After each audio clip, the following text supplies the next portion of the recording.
یہی منافقت اس معاشرے اور ملک کی تباہی کا ذمہ دار ہے اور ہمارے سکون کا سب سے بڑا دشمن ہے۔ ڈاکٹر اسرار مرحوم کا بیان ہمارے لیے لمحہ فکریہ ہے۔ پوری اس وقت دنیا کی منافق ترین قوم پاکستانی قوم۔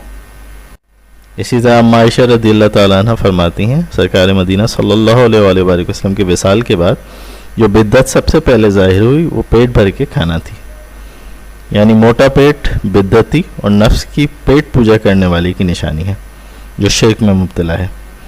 عام مشاہدہ ہے کہ آج موٹی توند والے اس شرک و بدعت میں مبتلا علماء بجائے اپنی اصلاح کے دوسرے مسالک پر شرک و بدعت کے فتوے لگا کے فرقہ واریت پھیلانے اور امت کو تقسیم کرنے میں پیش ہیں۔